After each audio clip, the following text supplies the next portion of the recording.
आतंकी साजिश को लेकर लगातार बड़े खुलासे हो रहे हैं। 7 विदेशी साजिशकर्ता कैसे पूर्वोत्तर को ट्रांजिट रूट के तौर पर इस्तेमाल कर रहे थे, किस देश ने इसकी साजिश को लेकर भारत को आगाह किया, कैसे ये लोग पकड़े गए, आगे आपको बताएंगे। पहले इसी मामले से जुड़ी हुई बड़ी खबर आपके सामने रखते हैं। म्यांमार आतंकी साजिश मामले में एनआईए ने बड़ा एक्शन लिया है। एनआईए की 2 केंद्रीय टीमें म्यांमार पहुंची है। मिजोरम म्यांमार सीमा पर एनआईए की टीम जांच कर रही है। स्लीपर सेल मॉड्यूल के लोगों की तलाश में टीम जुट गई है। 7 विदेशी नागरिकों को गिरफ्तार किया गया है। साजिशकर्ताओं में 1 अमेरिकी और 6 यूक्रेनी नागरिक है जिन्हें एनआईए ने गिरफ्तार किया था। इनको लेकर जांच चल रही है। ये वहां पर हथियार और साथ ही खास तौर पर ड्रोन की ट्रेनिंग देने में लगे हुए थे और अब एनआईए के हाथ से ये लोग चढ़े। तो इस वक्त की बड़ी खबर, नॉर्थ ईस्ट को एक बार फिर से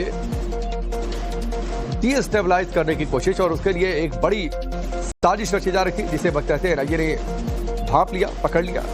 7 लोगों को पकड़ा है। 6 लोग यूक्रेन के नागरिक हैं, 1 अमेरिका का नागरिक है। इनको लेकर जांच चल रही है और म्यांमार के रूट पर क्या एक नया ट्रांजिट पॉइंट बनाने की तैयारी थी नॉर्थ ईस्ट के लिहाज से।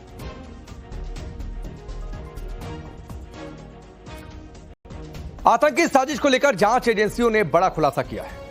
खुलासा क्या है वो आपको बताते हैं। इस मॉड्यूल को मिजोरम म्यांमार सीमा पर स्थानीय लोगों का सपोर्ट मिला था। मदद करने वाले ये नागरिक भारत और म्यांमार दोनों देशों में मौजूद हैं। केंद्रीय जांच टीम एनआईए म्यांमार की जांच एजेंसियों से भी संपर्क में है। जांच एजेंसियों को आने वाले दिनों में कुछ और बड़ी गिरफ्तारियों की उम्मीद है, जब इस नेटवर्क का पूरी तरीके से भांडाफोड़ होगा। कौन कौन लोग मददगार थे, कौन कौन लोग इसके सपोर्ट में थे, कौन कौन इस साजिश का हिस्सा थे, एनआईए सब छानबीन कर रही है। मिजोरम की एजेंसियों के साथ म्यांमार की जो एजेंसियां हैं उनके साथ भी संपर्क में है और एक तारतम्यता के साथ इस पूरे नेटवर्क की जांच चल रही है। अब चलिए आपको बताते हैं कि कैसे रूस ने भारत के खिलाफ रची जा रही साजिश को लेकर भारत को आगाह किया और इस साजिश का पर्दाफाश हो गया। सिलसिलेवार तरीके से इसे आप समझिए। संदिग्ध लोगों के बारे में रूस से खुफिया जानकारी मिली थी, जो जानकारी पहुंच रही है, जिसमें भारत में बड़े अंतर्राष्ट्रीय नेटवर्क का पर्दाफाश हुआ। 14 यूक्रेनियों की संदिग्ध गतिविधियों को लेकर खुलासा हुआ। रूसी एजेंसी ने यह जानकारी भारतीय एजेंसियों के साथ साझा की, जिसके बाद एनआईए की इस समूह पर 3 महीने से नजर थी। अमेरिकी नागरिक मैथ्यू वेंडाइक पर खास फोकस था और इसको लेकर तो बहुत ज्यादा जांच चल रही है, क्योंकि इसका एक एनजीओ जो इस तरीके के कामों में शामिल रहता है, इसको लेकर भी जांच चल रही है। आरोपी पहले गुवाहाटी पहुंचे, फिर मिजोरम चले गए, बिना परमिट के प्रतिबंधित क्षेत्र का दौरा किया। विदेशी नागरिकों ने कई संवेदनशील क्षेत्रों की यात्रा की। इन लोगों ने बाद में म्यांमार में घुसपैठ की, जातीय सशस्त्र समूहों को ड्रोन इस्तेमाल की ट्रेनिंग दी, यानी उस पूरे एरिया को कैसे अस्थिर कर दिया जाए, कैसे डिस्टेबलाइज कर दिया जाए, ये इनकी पहली साजिश थी। रूस से जो खुफिया जानकारी मिली उसके आधार पर एनआईए ने अमेरिकी नागरिक मैथ्यू वेंडाइक और 6 यूक्रेनी नागरिकों को गिरफ्तार किया। आरोप है कि ये लोग म्यांमार में उग्रवादी समूहों को ड्रोन और आधुनिक युद्ध तकनीक की ट्रेनिंग दे रहे थे। जांच में इंटरनेशनल नेटवर्क और भारत के पूर्वोत्तर रूट के इस्तेमाल के संकेत मिले हैं। ये बड़ी खबर और बड़ी जानकारी। अब आप ये समझिए कि क्या करने वाले थे ये 7 विदेशी साजिशकर्ता, कैसे इनको दबोचा गया, ये भी आपको सिलसिलेवार तरीके से समझाते हैं। ये पूरी जानकारी आप ध्यान से देखिए। ड्रोन तकनीक की जानकारी आरोपी देश में इनकी मंशा थी दहशत फैलाने की। तीनों म्यांमार से ही आतंकी नेटवर्कों को मजबूत करने में जुटे हुए थे। तीनों पूर्व यूक्रेनी सैनिक हैं। 18 दिसंबर 2025 को यूएई से भारत आए थे। इसके बाद ये मिजोरम के रास्ते म्यांमार के चिन राज्य में पहुंचे। इन लोगों ने यहां पर आतंकी संगठनों से संपर्क किया। यूरोप से ड्रोन के बड़े कंसाइनमेंट म्यांमार पहुंचाने का प्लान था, इसीलिए ड्रोन की ट्रेनिंग पहले से दी जा रही थी और ट्रेनिंग के लिए कुछ ड्रोन मंगा भी लिया था। ड्रोन का इस्तेमाल एथनिक आर्म्ड ग्रुप्स के जरिए किया जाना था, जो आगे भारत के प्रतिबंधित संगठनों को हथियार, तकनीक और ट्रेनिंग देते। लखनऊ में इन यूक्रेनी नागरिकों ने एयरपोर्ट के पास होटल में कमरा लिया। होटल स्टाफ ने आरोपियों से दस्तावेज मांगे और फॉर्म सी भरवाया, जो होटल में सामान्य तौर पर एसओपी है। जानकारी संदिग्ध लगी, डिटेल एजेंसी और एम्बेसी के साथ उन्होंने साझा कर दी। यहीं से इन लोगों की मूवमेंट पर नजर रखी जाने लगी। पूरी तरह से कंफर्मेशन के बाद एयरपोर्ट पर आरोपियों की घेराबंदी की गई। जांच में यह भी सामने आया कि यूक्रेनी नागरिक गुवाहाटी से लखनऊ पहुंचे हुए। इनका यहां पर सिर्फ 1 दिन रुकने का प्लान था। इन्होंने कुआलालंपुर के लिए फ्लाइट टिकट पहले से बुक कर रखी थी।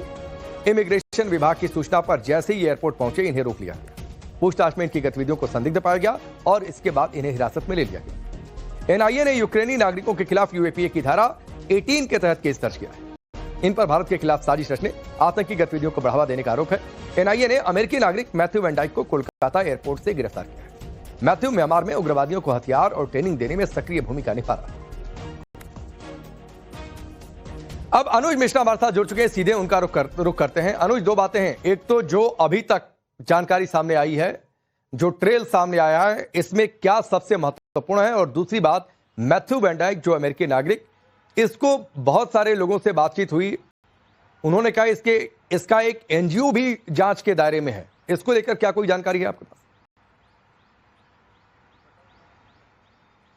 जी बिल्कुल, जो सबसे बड़ी बात अब तक की जांच में सामने आ रही है वो ये है कि कहीं न कहीं भारत को ये ट्रांजिट पॉइंट के तौर पर इस्तेमाल कर रहे थे और म्यांमार के गृह युद्ध में जो लड़ाकू हैं, भाड़े के लड़ाकू, वो कहीं न कहीं साफ तौर पर दिखाई दे रहे हैं, क्योंकि जिस तरीके से ये म्यांमार जाते हैं, वहां ट्रेनिंग देते हैं। और इससे पहले भी अगर हम बात करें, साल 2024 में भी मणिपुर में बाकायदा एजेंसियों ने ये आगाह किया था कि कई विदेशी लोग जो हैं वो उस इलाके में देखे गए थे, जो कि आमतौर पर वहां पर एक तरीके से कहा जा सकता है कि घूमने फिरने के मकसद से लोग उस इलाके में नहीं जाते हैं। ऐसे में विदेशियों का वहां पर कहीं न कहीं देखा जाना अपने आप में सवाल खड़े कर रहा था, और यही वजह थी कि जांच एजेंसियां जो हैं वो काफी समय से इस पूरे मामले को लेकर जांच कर रही थी।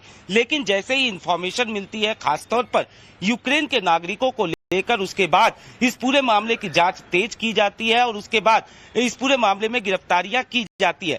मैथ्यू की अगर बात की जाए तो उसके बारे में ये भी बताया जा रहा है कि कई ईसाई समुदाय के कई ऐसे ग्रुप थे जिनसे वो चंदा लेता था, और उसकी जो एजेंसी थी, एनजीओ जो थी, वो चंदा लेती थी। और कहीं न कहीं जांच के दौरान ये बातें सामने आ रही है कि किस तरीके से उस चंदे के पैसे का इस्तेमाल। ठीक है, चलिए अनुज आपको रोकता हूं। फिलहाल ये बहुत बड़ी खबर है और बहुत बड़ा ये मसला, इस पर आप नजर बनाकर रखिए, आगे आपसे अपडेट लेंगे। एक और बड़ी खबर है, एनआईए का बड़ा खुलासा, मामला सिर्फ अवैध घुसपैठ तक सीमित नहीं था। ये नेटवर्क लंबे समय से सक्रिय था, पूर्वोत्तर राज्यों को ट्रांजिट रूट की तरह इस्तेमाल करना था। आरोपी अलग अलग समय पर टूरिस्ट वीजा पर भारत आए, फिर गुवाहाटी होते हुए मिजोरम पहुंच गए। यहां से बिना जरूरी अनुमति के म्यांमार में ये लोग घुस गए।